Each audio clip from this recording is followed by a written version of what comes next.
Accept my greetings, my dear brothers and sisters all over the world.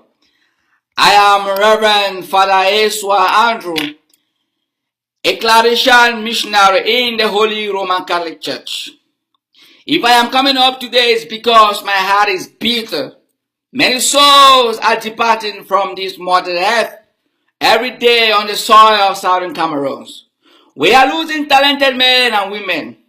My heart is full of pain, though my spirit is calm because I know God lives. If I am coming up today, it's because of the methods President Paul Biya and his good friends have been using to handle this crisis. To hear today the government talking about humanitarian aid to the displaced in the Southern Cameroons is a bomb to our hearts. We Southern Cameroonians and Cameroonians of goodwill. We know how the system works. We know some individuals just sit down and create a project and is supported by the government to make money for themselves and their families. It has come to a time that we all need to call the devil by his name. We have prayed for this government, begged them, men and women of good faith of this nation have advised them. Religious authorities have advised this government, but every day and night this government gives us, we the Southern Cameroonians, reasons to affirm that if Cameroon is a cake, it should be shared. It should be shared so that peace will reign. From the beginning of this crisis, they have been proposing cosmetic methods to solve this problem. Nobody is a fool. Nobody is an idiot. When we call the devil by his name, he will know we know him. Only then can he adjust or bow. When we keep caressing the devil feels comfortable in the house. And the only instrument the devil can use is violence.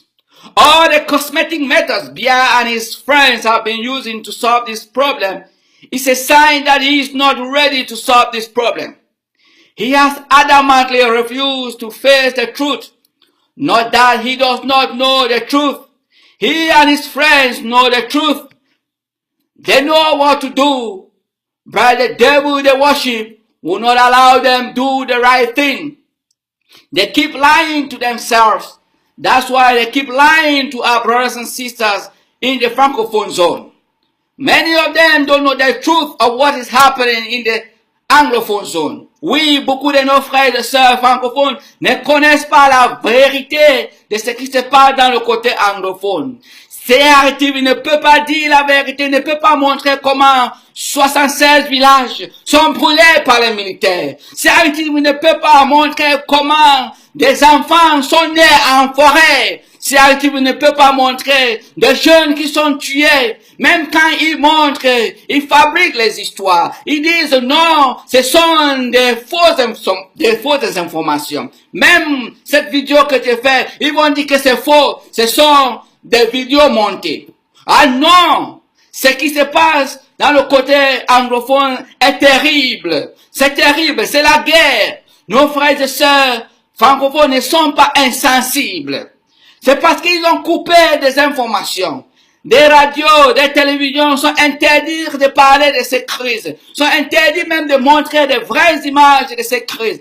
Et c'est pour cela que certains frères et sœurs anglophones pensent que les francophones sont contre eux. Non, les francophones ne sont pas contre vous. Certains qui sont ignorants, c'est eux qui sont en train de mettre le feu dans ces crises en supportant le gouvernement.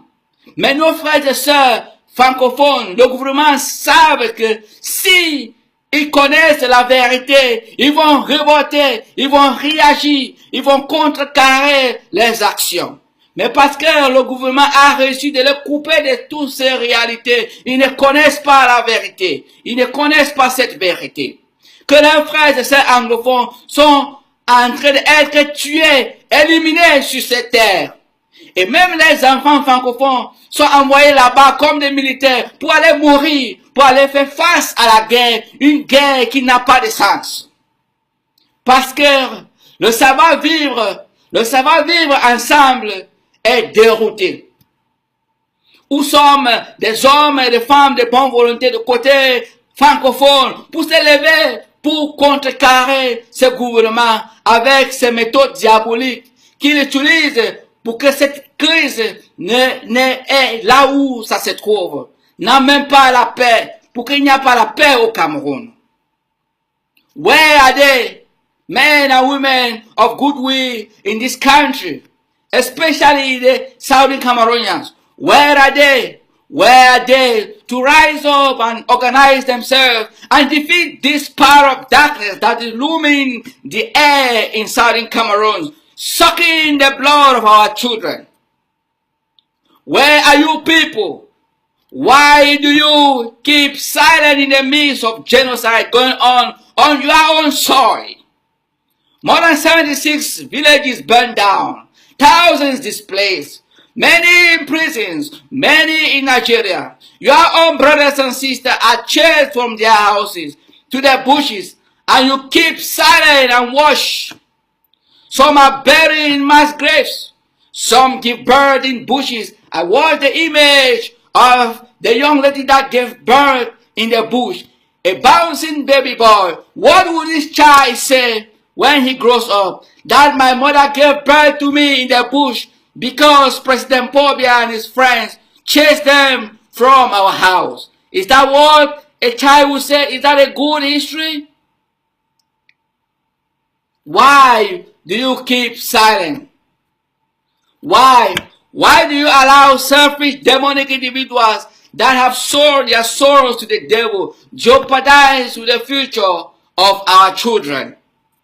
When hundreds of civilians were killed, thousands jailed, thousands went to Nigeria, thousands displaced, the president ignored in his end of year speech, and when 6 gendarmes were killed, he declared war.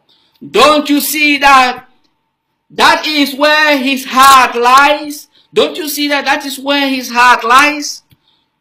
Don't you see that he is interested in his personal security?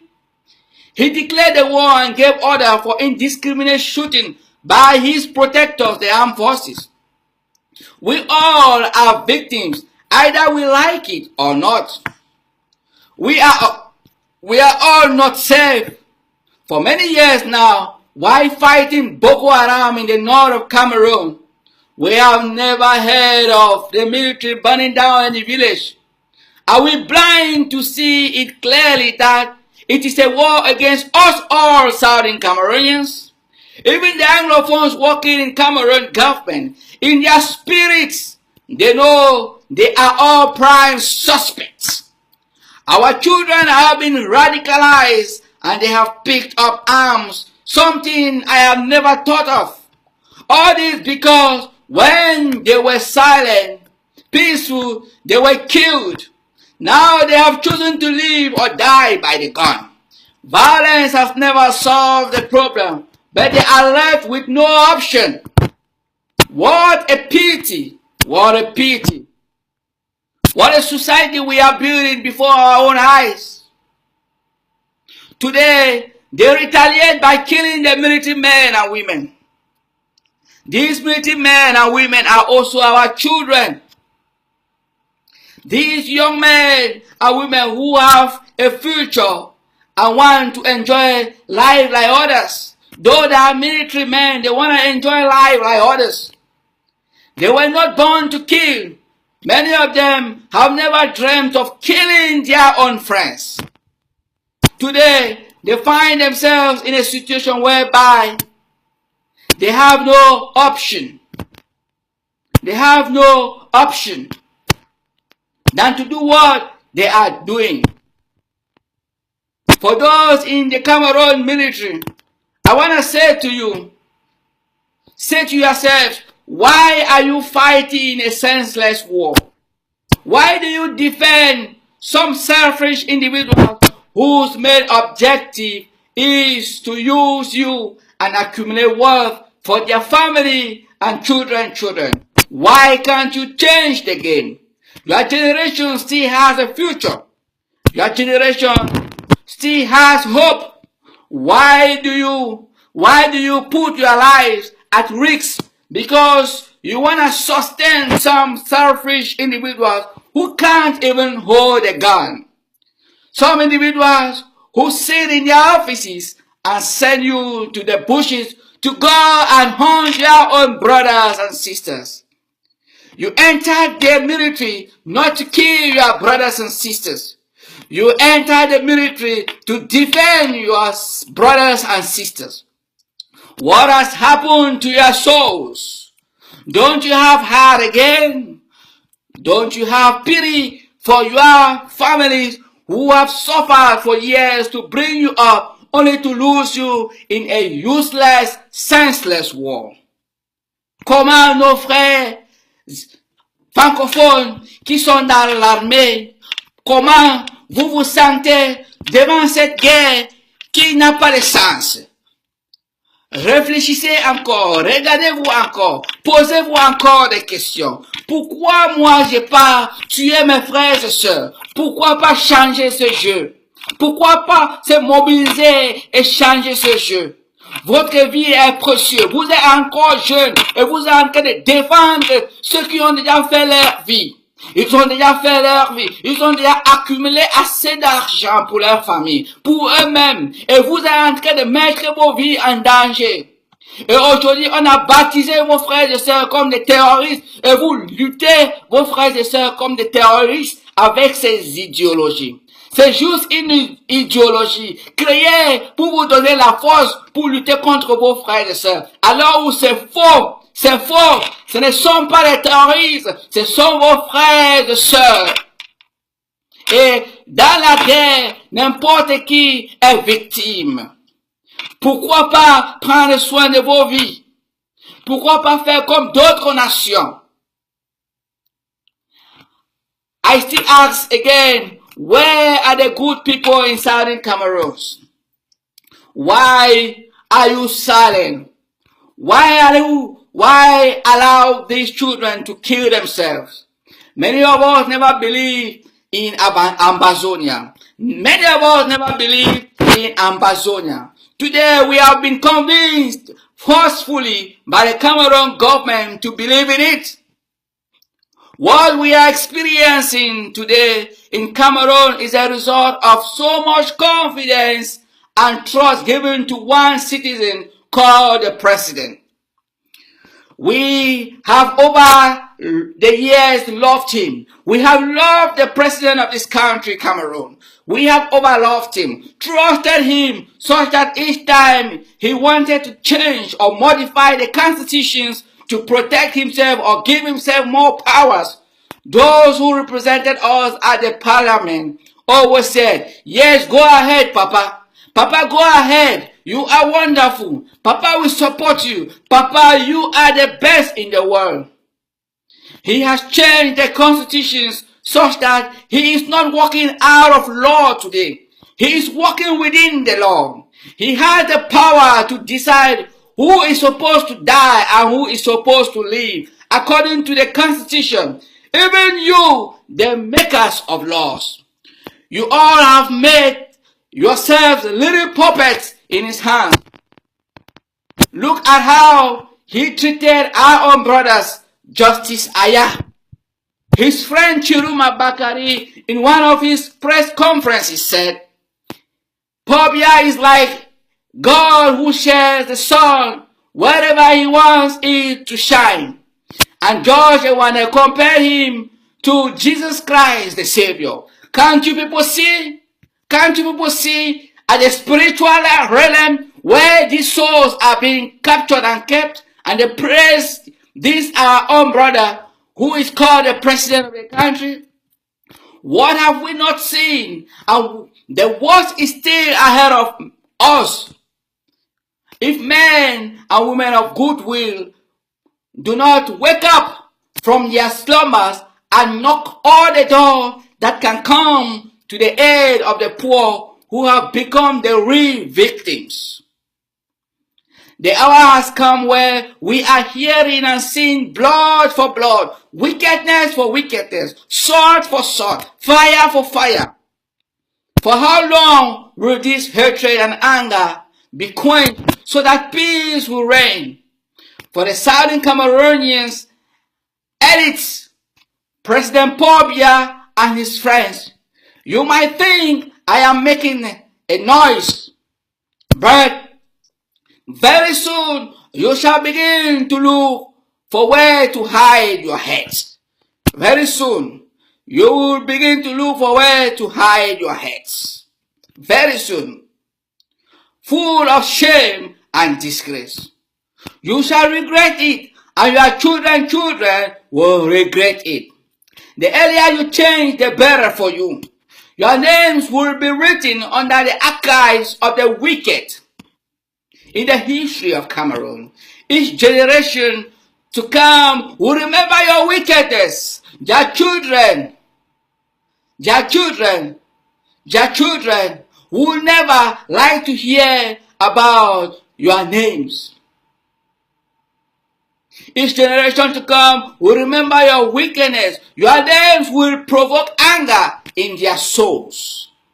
Generations to come will never like to name their children Chiruma, Atanganji, Musonge, Yam Philemon, Paul Biya, Belinga Iboto, Laura Eso, Ngole, Patrick Ekema, Okala Bila, Elele Afri, to name just a few. You all know yourselves. The world has seen all your colors. You might deceive yourselves, saying you are defending the nation, but you will never deceive your consciences because you don't have total control over it. God has total control over your consciences. How long shall we continue to sit and watch our children being killed? How long? Our children jailed, our parents suffer in the bushes and in Nigeria. Followers of peace from the Southern Cameroons and Francophone Cameroons, how long shall you stay silent? How long? When shall you use your power and talent God has given you to decry and cry for the voiceless? How long will you sit and see how your people are massacred? How long will you sit and watch hatred being planted among the Anglophones and Francophones by some group of satanic individuals hiding under the shelter of the government? The gap between the Francophones and the Anglophones is widening every day because of hatred. Hatred is a time bomb, and that bomb must explode. It is just a matter of time. Why do you remain silent? To lie to oneself is a sin against one's spirit. Yes, to lie to oneself is a sin against one's spirit. The government continues to lie to itself by using cosmetic methods to solve this crisis. I want to say to them again that this time around it will not work. They have done this many years past, using barbaric, violent methods to erase all those who spoke about this very crisis. But I want to tell them that God prepared this generation to confront them, to challenge them, and if they do not withdraw and rethink to face the truth, they shall be dethroned by God in a very disgraceful way. God do not abandon the oppressed. God says in Psalm 37, do not be provoked by evildoers. Do not envy those who do wrong. Like grass, they wither quickly. Like green plants, they wilt away. Trust in the Lord and do good, that you may dwell in the land and live secure. Refrain from anger, abandon wrath. Do not be provoked. It brings only harm. Those who do evil will be cut off, but those who wait for the Lord will inherit the earth. Wait a little, and the wicked will be no more. Wait a little, and the wicked will be no more. Look for them, and they will not be there. But the poor will inherit the earth, will delight in great prosperity.